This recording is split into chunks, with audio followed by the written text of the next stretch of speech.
행복한 안식일입니다. 귀한 찬양 하나님께 영광 돌려주시고 우리에게 하늘의 분위기를 선물해 주셔서 감사합니다. 함께 살펴볼 오늘의 말씀은 창세기 12장이 되겠습니다. 창세기 12장 1절 말씀 제가 봉독하겠습니다. 여호와께서 아브라함에게 이르시되 너는 너의 본토 친척 아비 집을 떠나 내가 네게 지시할 땅으로 가라. 요즘 코로나 끝나서 이제 여행 다니시는 분들이 좀 많이 늘어나셨죠? 종종 해외여행을 가게 되는 경우에 이제 낯선 곳에 가게 돼서 이제 당연히 장소가 낯선 곳이니까 사람도 낯설잖아요. 익숙하지 않은 언어로 이제 대화할 일이 종종 있는데요. 저는 이제 외국에 가서 이제 누군가 대화할 일이 생기면 상대의 이름을 물어본 적은 거의 없었던 것 같아요. 사실 뜬금없잖아요. 모르는 사람에게 이름을 잘 묻지는 않죠. 보통 여행지에서는 이제 당신은 어디서 왔냐고 묻게 되고 또 다음 여행지는 어디냐고 묻게 되는 것 같아요. 여행 중에서는 어디서 왔고 어디로 가는지가 그 여행자의 이름보다 더 중요하게 이제 인식될 때가 있기 때문인 것 같습니다. 때로 어디서 왔고 어디로 갈 사람인지가 어떻게 불리어지고 있는지보다 더 중요할지 모르겠어요.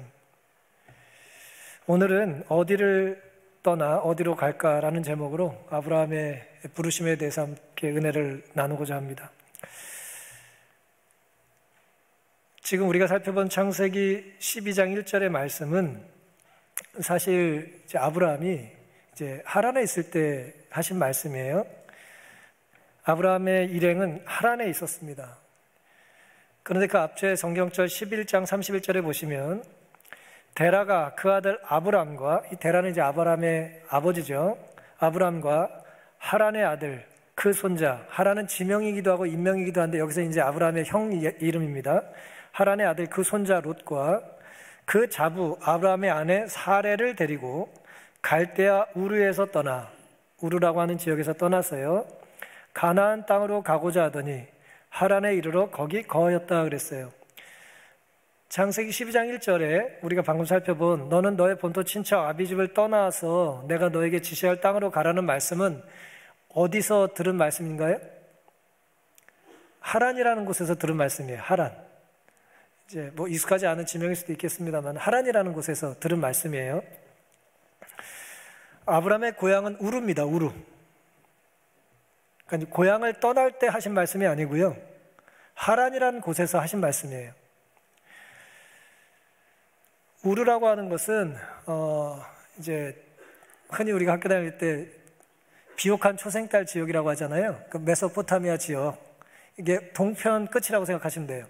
동편 끝에 갈대아인들이 만들었던 우르 지역인데요. 그 우르에서 하나님께서 아브람을 부르시고 이제 북쪽과 서쪽을 향해서 이제 가는 거죠. 왜냐하면 이제 가나안 땅을 가기 위해서는 그쪽 길밖에 없었기 때문에 그런 것이죠.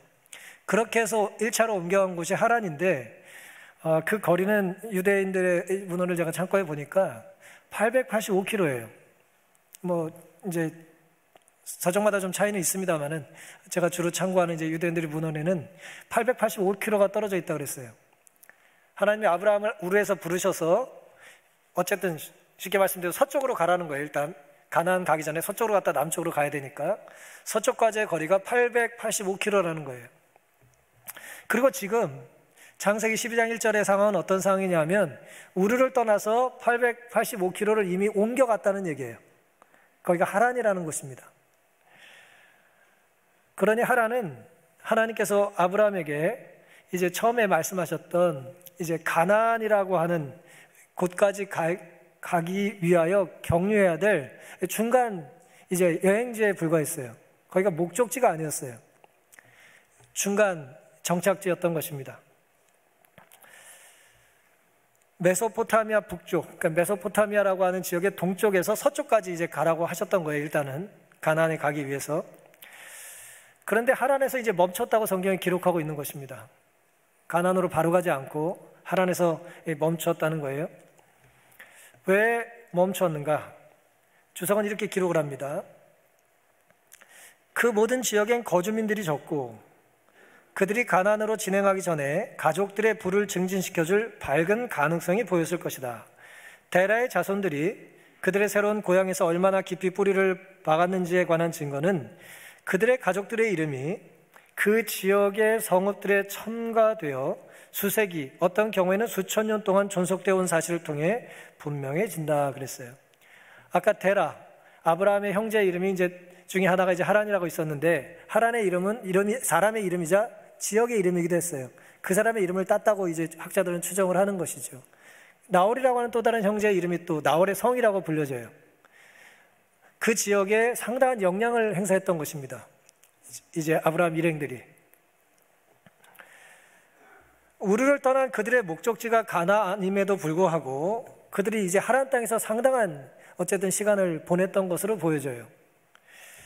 그런데 하란에서 어떤 일이 있었냐면요, 창세기 11장 32절에 보면은 데라는 250세를 향수하고 하란에서 죽었다 그랬어요. 그러니까 아브라함 일행이 그 아버지를 모시고 어쨌든 하란으로 이주를 했는데, 그곳에서 누가 돌아가셨어요? 아버지가 돌아가신 겁니다. 그리고 하나님께서는 아버지가 돌아가신 그 땅에 있지 말고 뭐 하라는 거예요? 원래 계획대로 이제 가나안으로 가라는 말씀을 창세기 12장 1절에서 하신 것입니다. 하나님의 음성은 그에게 그의 아버지의 무덤으로부터 앞으로 나아가라고 명령했다 그랬어요. 그러니까 창세기 12장 1절에 네 친척 본토 아비집을 떠나서 내가 너에게 지시할 땅으로 가라는 것은 어디서 주신 말씀이라고요? 우르, 원래 고향인 우르가 아니고 이제 가나안으로 옮겨가야 될 생각을 가지고 중간에 경유했던 하란에서 하셨던 말씀이라는 거예요. 그게 이제 첫 번째 이제 교훈인 것입니다. 하란은 경유지일 뿐이에요. 경유지가 너무 이제 편해진 거예요. 너무 익숙해진 거예요. 거기서 너무 사업이 잘 되고 자리를 잘 잡은 거예요. 물론 아버지 건강에 문제가 있었을 것이고 또 결국 그곳에서 아버지 데라가 이제 숨을 거두게 되는데, 어쨌든 하나님께서는 그 데라가 이제 잠든 이후에 바로 그것을 떠나라고 말씀하신 것으로 보여지는 것입니다. 그가 죽자 아브라함과 롯은 그들의 본래 계획대로 앞으로 나아갔으나 다른 가족들은 그 지역의 비옥함에 매료되어 떠나기를 원치 않았다. 수많은 하나님의 충성된 사람들이 하늘 가나안으로 가는 도중에 죽는다는 사실은 우리로 하여금 우리가 순례길에 있음을 강하게 상기시켜준다. 그러나 데라의 죽음이 심각한 일이긴 했지만 나홀이 하란에 머물기로 결심한 것에 비하면 아무것도 아니었다. 그와 그의 가족들은 아브라함과 함께 약속된 땅에 가기를 거절함으로써 스스로 하나님의 약속으로부터 자신들을 분리시켰다라고 이제 본교주석은 기록을 하고 있습니다. 말씀을 정리해드리면 이래요. 아브라함이 혼자 나온 게 아니에요. 우르를 떠날 때. 어쨌든 아버님이 동행한 거예요. 그런데 이제 나홀이라고 하는 또 다른 형제는, 하란은 이미 죽었고요, 나홀이라는 또 다른 형제는 출발할 때 같이 출발한 것 같지는 않은데 나중에 이름이 기록된 것을 봐서는 그도 나중에 하란에 정착한 것입니다. 그런데 그 다음에 나홀이 가나안에 갔다는 기록이 없어요. 그래서 나홀의 성이라고 하는 그 성에 정착을 한 거예요. 나중에 아브라함은 자신의 아들 이삭의 며느리를 얻기 위하여 이제 그 나홀, 하란이라고 하는 지역의 나홀의 성에 이제 자신의 종을 보내는 것입니다. 이 말씀은 그런 의미가 있는 거예요. 나홀 역시 어쨌든 우르를 떠나긴 했어요. 출발을 같이 했던 것 같지는 않지만 어쨌든 떠나서 하란에 정착을 오랫동안 한 것이죠. 그리고 그곳을 떠나지 않았다는 거예요. 하란까지 왔을 뿐 가나안까지 동행하지 않은 거예요. 그곳에서 아버지가 돌아가셨고 그는 그곳에서 자리를 잘 잡은 것이죠. 하란이라는 지역 자체에 그 지역이 이제 메소포타미아라고 하는 거대한 이 지역의 끝에서 끝이거든요. 우르는 동쪽 끝이고 하란은 서쪽 끝이라고 생각하시면 돼요. 그러니까 같은 지역이라고 생각하시면 되죠. 같은 문화권이라고 생각하셔도 되는 것입니다. 우리 모두는 한 사람도 예외 없이 영적인 순례길로 향해 발걸음 옮기는 순례자들이에요. 따라서 우리가 지금 어디에 있든지 우리는 경유지에 있는 거예요. 이곳이 우리의 삶의 목적지가 아니에요. 우린 이곳에 살기 위하여 출발한 게 아니에요. 하나님 이곳에 우리를 살라고 우리를 보내신 게 아니에요. 우리는 그저 가나안에 가기 위하여 우르를 떠난 건데 중간에 하란이라는 곳에서 정착하고 살고 있는 거예요. 그래서 지금 우리가 살고 있는 곳이 조금 좋아도 혹은 조금 불편해도 이것이 목적지가 아니기 때문에 너무 괴로워하거나 너무 행복에 빠져가지고 목적지를 잊어버리면 안 된다는 것입니다. 우리의 하란이 어떤 상황이든 교만할 이유도 없고 절망할 이유도 없는 거예요. 마치 내가 다 도달한 것처럼, 이것이 가나안인 것처럼 그렇게 우리가 생각하고 살면 안 되는 것입니다. 하늘 가는 여정길에서 조금 편하고 조금 불편할 뿐이에요. 이곳은, 오늘 우리가 살고 있는 이곳은, 하란이라고 하는 이곳은 우리가 살아야 될 영원한 거주지가 아니라는 것을 늘 기억하며 살게 되시기를 간절히 바랍니다. 그런 하란에서 하나님께서 이제 떠나라고 말씀을 하셨던 거예요. 이 본문이 우리에게 주는 이제 또 다른 이제 교훈은, 하란에 이미 있다는 얘기는 이미 어디를 떠났다는 거예요? 우르라고 하는 지역에서 이미 떠났다는 거잖아요. 885km나 떨어져 있는 우르를 언젠가 우리가 떠난 적이 있다는 것 아닙니까? 우리가 언젠가 떠났기 때문에 이곳에 있는 거잖아요. 떠날 때 우리는 어떤 마음으로 떠났느냐를 잊지 말라는 거예요. 떠나실 때, 처음 신앙을 시작하셨을 때, 이곳으로 이사 오시려고 하셨을 때, 이 교회에 처음 출석하려고 했을 때 어떤 그 초심이 있단 말이에요.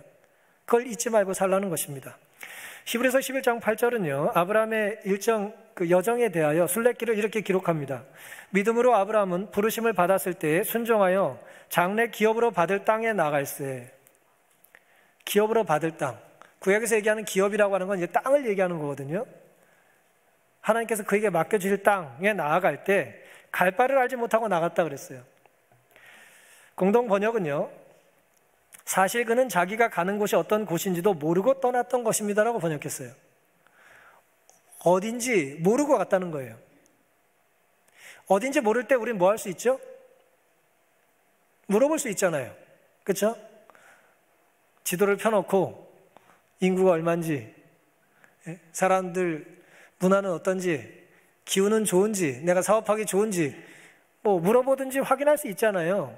근데 아브라함은 그렇게 하지 않았다는 거예요. 아브라함이 갈대아 우리에 살 때에 처음으로 하나님의 부르심이 그에게 임하였고 그것에 순종하여 하란으로 옮겨갔다. 그의 아버지의 가족은 이곳까지 그와 동행하였는데 이는 그들이 우상을 숭배하는 동시에 참 하나님을 예배하는 데도 연합하였기 때문이었다 그랬어요. 우르에서 이 데라, 아브라함의 아버지는, 아브라함도 마찬가지지만 매우 그 다신 숭배, 우상 숭배에 익숙한 문화에 살던 사람들이었어요. 그래서 하나님께서는 아브라함을 이제 그곳에 살지 말고 새로운 곳으로 옮겨가라고 명령을 하셨던 것이죠. 성경 창세기 15장인 이렇게 기록을 합니다. 또 그에게 이르시되 나는 이 땅을 너에게 주어 업을 삼게 하려고 너를 갈대아 우르에서 이끌어낸 여호와로라 그랬어요. 이 땅을 주려고 나오게 했다는 거예요. 우르에서부터 나오게 했다는 거예요. 이 땅은 이제 가나안입니다. 아브라함이 떠난 우르에 대하여 성경은 이렇게 말씀하고 있어요. 여호수아 24장 2절. 여호수아가 모든 백성에게 이르되 이스라엘 하나님 여호와의 말씀에 옛적에 너희 조상들 곧 아브라함의 아비 나홀의 아비 데라가 강 저편에 거하여 다른 신들을 섬겼으나 그랬어요. 그곳은 어떤 곳이었다고요? 우상을 숭배하던 곳이라는 거예요. 우상. 다른 신들. 제가 여러 번 말씀을 드린 것 같은데요. 다른 신들, 우상은 복수로 존재해요. 이 잡신들은 혼자 있으면 힘을 못 써가지고 숫자가 많아야 돼요. 항상 많아야 돼요. 하여튼 우상이 많아요. 그런 곳에서 하나님께서 그를 부르신 거예요. 그곳에 살다가는 우상 섬기다가 이제 우상 섬기다 죽을 테니까 그를 새로운 생명으로 이끌기 위하여 그를 나오게 하신 것입니다. 문화가 고도로 발달되고 세련된 도성에서 우르를 얘기하는 것입니다. 부유한 시민들 중에 한 사람의 아들로서 그의 젊은 시절을 보냈으며 아브라함이요 틀림없이 그는 훌륭한 교육을 받은 사람이었을 것이다. 또한 아브라함은 다신론적인 우르의 종교 생활에 익숙해 있었음에 분명하다 그랬어요. 많은 신을 섬기는데 익숙한 사람이에요, 아브라함은. 근데 한 신이 그를 불러서, 유일신이 그를 불러서, 창조자 하나님이 그를 불러서 내가 너에게 지시할 땅으로 가라는 명령을 내린 것입니다. 우리도 아브라함처럼 각자의 우르를 떠나야 하고 또 떠났을 때의 초심을 우리가 좀 기억할 필요가 있습니다. 떠난 지 너무 오래되면 어때요? 이제 헝그리 정신이 사라져요. 내가 어떤 마음으로 떠나는지 잊어버리는 것입니다. 내가 어떤 마음으로 신앙을 시작했는지, 내가 어떤 마음으로 이 일을 시작했는지, 내가 얼마나 간절하게 하나님께 무릎 꿇고 나에게 기회를 달라고 부르시셨는지를 잊어버리는 거예요. 우리를 떠날 때 간절함이 없는 거예요. 그 안전한 것을 내려놓을 때 하나님만 온전히 믿겠다고 결심했던 것이 어느 날, 어느 순간 약해지는 것입니다. 아브라함에게 임한 시험은 가벼운 것이 아니었고 그에게 요구된 희생도 작은 것이 아니었다. 하나님 우리에게 뭔가를 명령하실 때는요, 사실 하나님은 큰 거를 원하시는 거예요. 그 큰 거는 뭐예요? 다를 원하시는 거예요. 다. 조금 달라고 하시는 분이 아니고요, 다 원하시는 거예요. 왜냐하면 하나님 우리에게 전부를 주셨기 때문에 우리도 하나님께 전부를 드려야 되는 거예요. 그래서 작은 걸 원하는 게 아니에요. 큰 걸 원하세요. 마음을 원하세요. 작은 게 아니라는 거예요. 시험이 가벼운 게 아니라는 거예요. 그러나 그는 부르심에 순종하기를 주저하지 않았다. 그는 약속의 땅에 관해 묻지 않았다는 거예요. 이거보다 좀 더 유리한 곳인지, 좀 더 편한 곳인지, 좀 더 내 시간을 보내기가 나에게 좀 이득이 있는지 말이에요. 그런 걸 묻지 않았다는 거예요. 곧 토지가 비옥하고 기후가 적합한지, 그 지방은 유쾌한 환경을 제공하며 재물을 쌓을 기회를 줄 것인지 묻지 않았다. 하나님께서 말씀하셨으므로 그분의 종은 순종해야 했다. 그에게 있어서 이 세상에서 가장 행복한 것은 하나님께서 그로 있기를 원하시는 곳이었다. 이 마지막 문장이 강력한 교훈이 있습니다.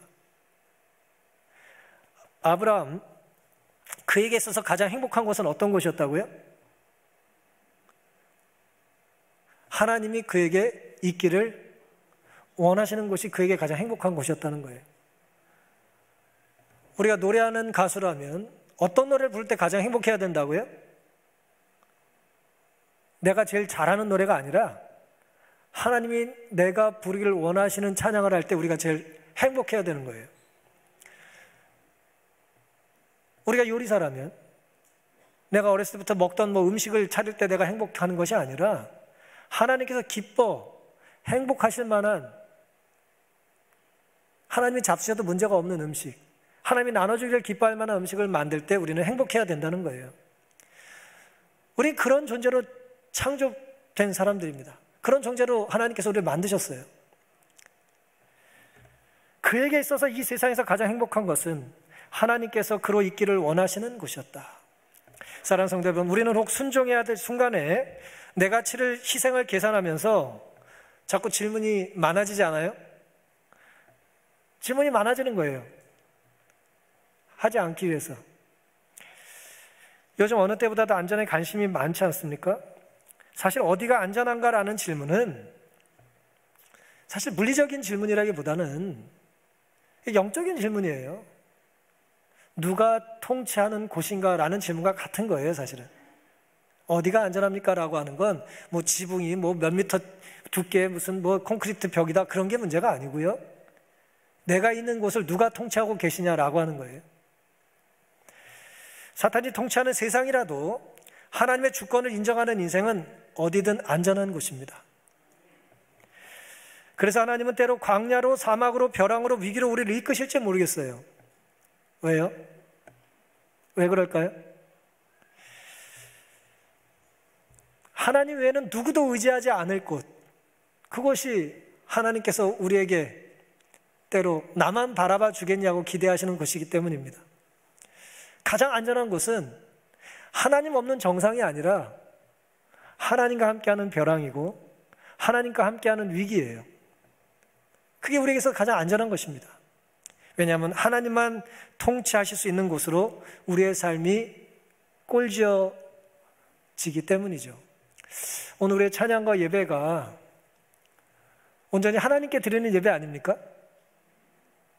오늘의 삶의 모습에서도 우리가 하나님을 어떤 마음으로 떠났는지를, 어떤 마음으로 우리 이 재림신앙을 시작했는지를, 우리가 어떤 마음으로 침례를 받았는지를 다시 한번 기억하고 하나님께 감사와 헌신을 다짐할 수 있는 이 시간 되기를 간절히 바랍니다.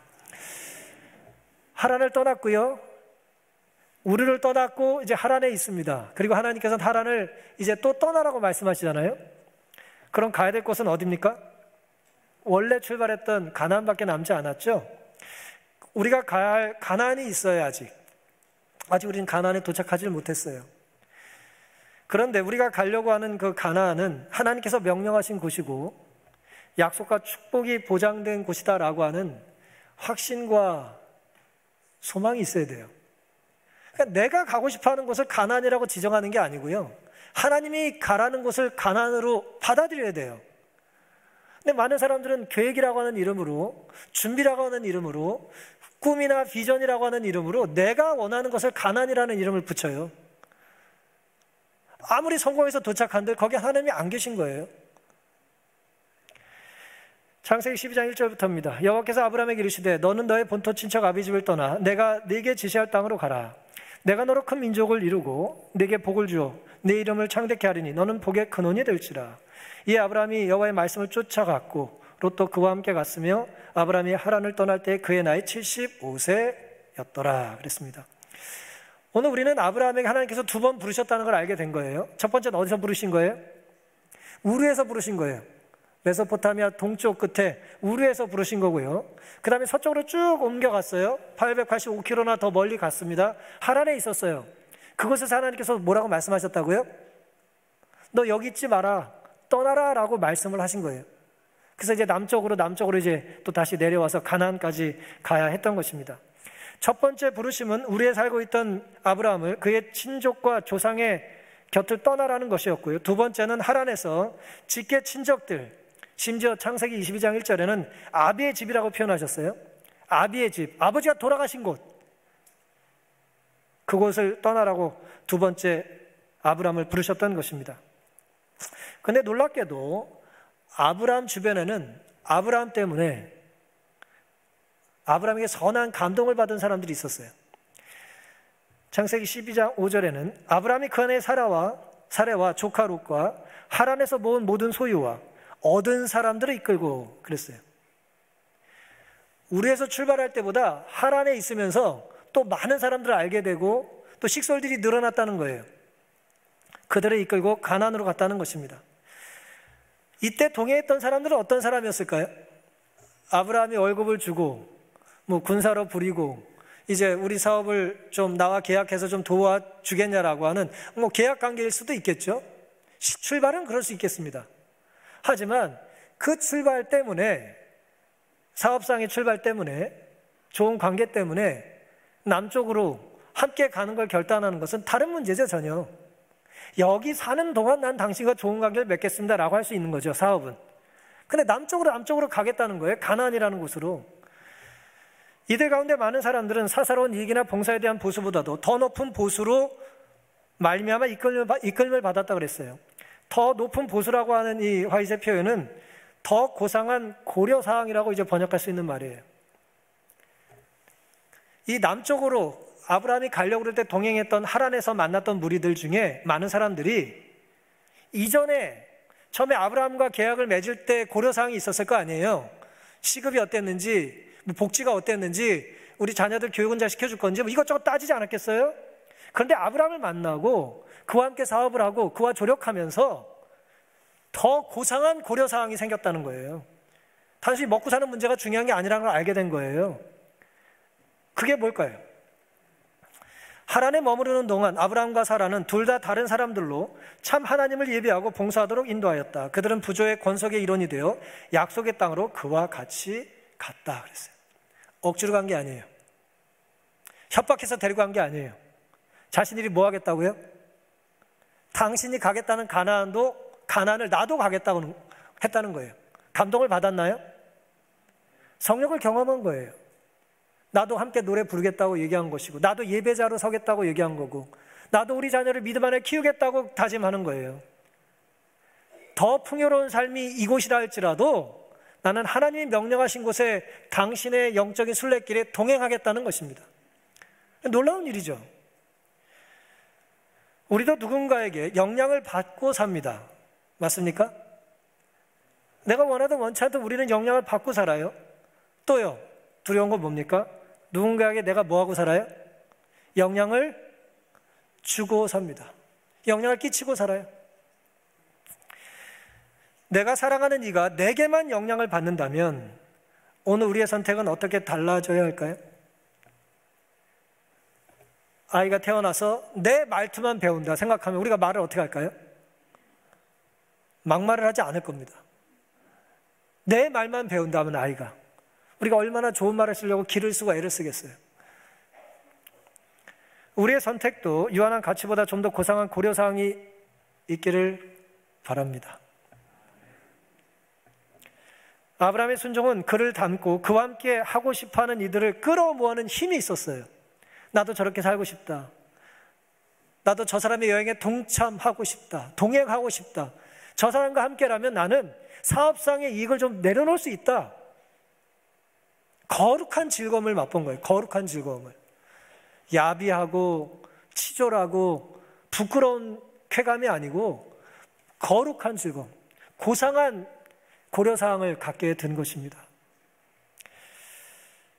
아브라함이 가나안 남부 지역에 정착했기 때문에 이제 아브라함이 두 번째 이동했던 하란으로부터 가나안 남쪽까지는 700km가 넘었어요. 처음에 880km나 넘는 지역을 옮겼죠. 그리고 다시 남쪽으로 700km 넘는 길을 또 가야 했던 거예요. 전혀 다른 문화권으로 가는 것입니다. 하란 지역을 떠난 후 이 큰 여행 대열은 발리크 강을 따라 천천히 남하하여 유브라테스 강에 이르고 96km 정도 그 강을 거슬러 따라 올라갔다. 이 지점에서 수리아 북부에 있는 오렌테스 강에 도달하기 위해서는 128km의 사막을 건너야 한다. 오렌테스 강의 북쪽으로 흘러가고 리타니 강의 남쪽으로 흘러가는 분수령을 지난 후 그 여행 대열은 바위투성이고 구릉이 많은 지형인 갈릴리에 이를 때까지 리타니 강을 따라왔다. 본교 주석에서 이름이 낯선 여러 강들을 언급하고 있죠. 결론은 이겁니다. 여러 강을 거슬러야 했고요. 사막을 건넜고 바위투성이와 구릉 많은 지역을 그들은 지나서 720km를 여행했다는 거예요. 고단했을까요?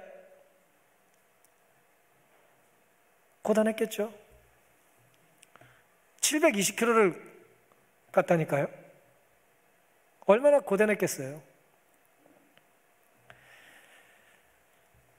하지만 그들에게는 고상한, 이전에 없던 기대와 꿈이 있었습니다. 친족과 친구들의 가만은 주께서 당신의 종에게 주고자 의도하신 훈련에 방해가 될 것이었다. 이제 아브라함은 특별한 의미에서 천국과 연결되어 있으므로 그는 낯선 사람들 가운데서 살아야 하였다. 굉장히 흥미로운 표현이죠. 친한 사람들로부터 그를 떼어놓기 위해서 하란에 정착했었다가요, 하란에서 결국 가나안에 가야 했기 때문에 하란도 떠나라고 하셨어요. 2번 부르셨다 그랬잖아요. 그런데 친한 사람들부터 떠나서 하란에 정착했더니 또 친한 사람이 생겼습니까? 친한 사람이 생겼어요. 근데 친한 사람이 두 부류인 거예요. 함께 여기서 살면서 우리가 먹고 마시고 살다가 죽지 않은 부류가 있고요, 네가 가는 곳은 나도 언제든지 따라가겠다, 어디든지 따라가겠다라고 하는 아브라함을 따라오겠다는 부류가 있었다는 거예요. 오늘 우리는 우리를 살리는 사람과 친합니까? 우리와 함께 죽지 않은 사람과 친합니까? 오늘 우리는 누군가에게 살리기 위해 다가갑니까? 아니면 에라 같이 죽자고 다가갑니까? 한번 우리가 잘 생각해 볼 필요가 있겠어요. 세상에 수많은 잔치가 있습니다. 주말마다 얼마나 많은 잔치가 있어요, 주변에? 얼마나 많은 춤판이 벌어지고 얼마나 많은 이 먹자 판들이 벌어지냔 말이에요. 우리를 살리는 것입니까? 혹은 우리를 죽이는 겁니까? 생각을 해봐야죠. 아브라함은 천국과 연결되어 있었기 때문에 흥미롭게도 낯선 사람들 가운데 살아야 했다. 하나님은 구원에 방해가 되는 것은 아무리 친숙하더라도 때로 떼어놓게 하시고요, 구원해야 할 대상과는 낯설더라도 가깝게 지내기를 원하세요. 그게 우리의 이 순례자로 선교자로 사는 우리가 감당해야 될 부분입니다. 여기서 여호와의 명령은 명령으로 시작하여 약속으로 계속되며 축복으로 끝난다. 엄청난 표현이죠. 하나님의 명령은 하라는 명령으로 시작하고요, 약속이 따라오고 축복으로 맞춰진다는 거예요. 하나님의 명령에 순종함으로 이 약속과 축복의 주인공들이 될 수 있기를 간절히 바랍니다. 인간이 하나님의 명령을 순종할 때만 하나님의 약속들은 그에게 성취되고 그는 하나님의 축복들을 받게 된다. 놀라운 말씀 아니에요? 명령. 하나님의 명령에는 뭐가 있다고요? 약속과 축복이 있다는 거예요. 하나님 여러 번 하나님의 명령은 약속이라고 그랬어요. 왜요? 하라는 명령 안에는 할 수 있게 해주겠다는 약속이 있다는 거예요. 그리고 하라는 힘을 주신 분께서는 하고 나면 우리에게 복을 주시겠다는 거예요. 주기 위해서 명령하시는 거예요. 주기 위해서 약속하시는 거예요.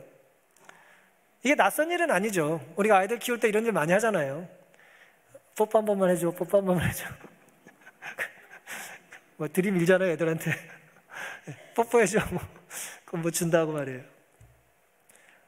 사랑할 때 하는 전형적인 행위입니다, 이게. 하나님 우리에게 주시고자 명령하시고, 명령을 수행할 수 있는 힘을 주시고, 순종했을 때 잘했다고 복을 주시는 분이에요. 이런 하나님의 구원의 은혜와 약속을 오늘 우리 것으로 누리시고 만들어 보시기를 간절히 바랍니다.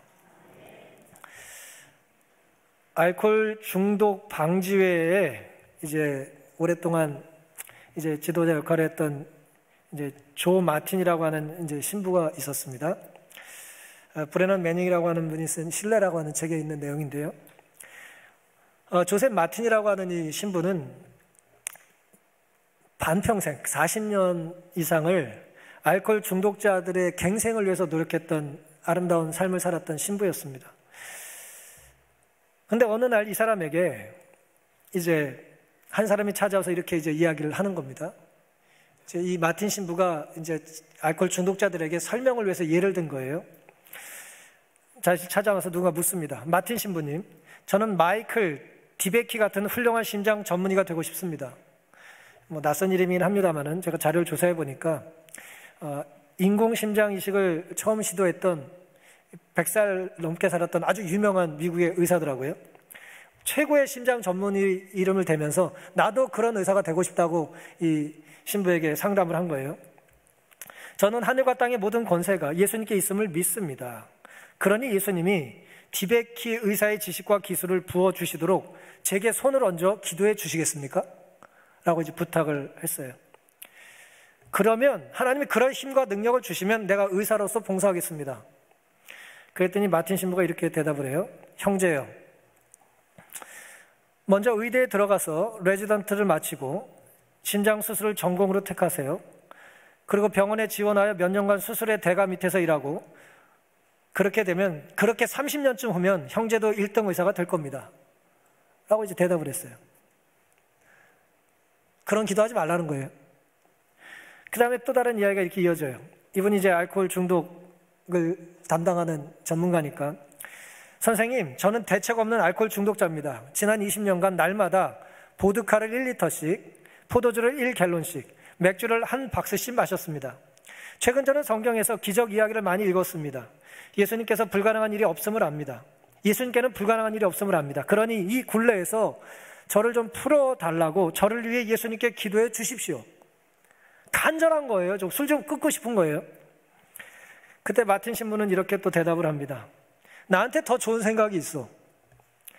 알코올 중독 방지에 가서 90일간 90회 모임에 참석하고 대부를 찾아, 천주교인이니까 이제 대부가 있잖아요. 대부를 찾아 그의 지도 아래 12단계를 열심히 밟고, 알코올 중독자 그 회복 프로그램 12단계가 있거든요. 열심히 밟고 날마다 성경을 읽으시오. 다시 말해 열심히 노력하시오. 그렇게 이제 대답을 한 거예요. 근데 저에게 있어서 사실 이 이야기가 더 좀 마음에 울리는 감동을 주는 것은 뭐냐면, 이 책을 쓴 이 브레넌 매닝이라고 하는 사람이, 제가 얼마 전에도 말씀을 드린 사람 같긴 한데요, 이 사람이 원래 신부예요. 아주 신실한 신부였어요. 아주 치열하게 하나님 뜻대로 살려고 애를 썼던 사람이거든요. 남미에도 가고, 뭐 일부러 감옥에 가서 막 봉사도 하고, 뭐 그런 특이한 이력의, 대단한 이력의 소유자인데요. 이 사람이 알코올 중독자예요. 이 신부가 알코올 중독자였다고요. 그리고 결국 이제 신부 생활을 청산하고, 뭐 결혼도 하고, 뭐 그렇게 또 다른 이제 길을 가긴 합니다만은, 이 사람이 이 알코올 중독 클리닉의 이제 전문 이제 신부 역할을 했던 그 조 마틴이라고 하는 사람의 이야기를 써놓은 이유가 뭐겠어요?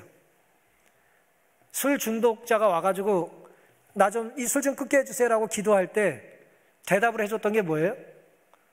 하나님께 그렇게 기도하지 말라는 거잖아요. 그러니까 이 글을 인용한 사람은 자기의 문제가 너무 절실했던 거예요. 당장 내가 뭐 하고 싶어요? 당장 내가 실력을 갖추고 싶고, 당장 내가 어떤 단계에 올라가고 싶고, 당장 문제가 해결되기를 우리가 원할 때가 얼마나 많습니까? 매닝을 해서 이렇게 덧붙였습니다. 무엄한 태도는 신뢰를 변질시키는 정도가 아니라 아예 타락시킬 만큼 교활한 왜곡이다. 무엄할 때 우리는 자신의 할 일을 하나님께 떠넘긴다 그랬어요. 무엄이라는 표현이 이제 무례하고 방자하다 생각하시면 되겠어요. 하나님 앞에 우리가 하지 말아야 될 기도가 있다는 거예요. 내가 해야 될 일을 뭐 하지 말라고요? 하나님한테 대신해달라고 기도하는 건 올바른 그리스도인의 태도가 아니라는 것입니다. 사랑하는 성도 여러분, 우리에게도 떠나야 했던 우르가 있습니다. 우리는 언젠가 우르를 떠났기 때문에 이곳에 있어요, 지금. 그리고 잠시 멈추고 있는 하란이 있습니다. 이곳은 하란이에요. 하지만 아무리 하란이 좋아도 우리는 포기할 수 없는 가나안이 있지 않습니까? 가나안에 가기 위해서는 떠나라고 하신 하나님을 신뢰해야 하는 것입니다. 신뢰하되 겸손히 전적으로 따를 수 있고, 따를 수도 있고요. 내 할 일을 하나님께 떠맡길 수도 있어요. 우리의 신앙이 그럴 수 있다는 거예요. 내 모든 걸 하나님께 맡길 수도 있고요. 그저 내가 해야 될 일 내가 하지 않고 내 일을 하나님께 맡길 수도 있다는 거예요. 나를 하나님께 맡기지 않고 내 일을 하나님께 맡기는 사람들이 너무 많아요. 내 생각이나 내 의지나 내 신념이나 내 미래를 하나님께 맡기지 않고요. 내가 지금 땀 흘리고 수고하고 결단하고 눈물 흘리고 몸부림치고 기도해야 될 걸 하나님께 대신해달라는 것입니다. 하나님의 부르심이 우리를 더 나은 존재로 만들지 못한다면 그것은 반드시 우리를 훨씬 나쁜 존재로 만듭니다. 온갖 악인들 중에서도 가장 악한 사람은 종교적 악인입니다. 참 두려운 말씀이죠. 하나님의 부르심을 듣지 못한 사람이 있습니까? 여기 앉아 계신 분들은요, 다 하나님의 부르심을 들으신 거예요. 뭐 인정하고 싶지 않으신가요? 하나님의 부르심 없이 이 자리에 있는 건 불가능해요. 우리는 다 하나님의 부르심에 반응했던 사람들이에요. 그런데 그 반응이요, 어떠한지는 하나님에 달린 게 아니라 우리에게 달린 거예요.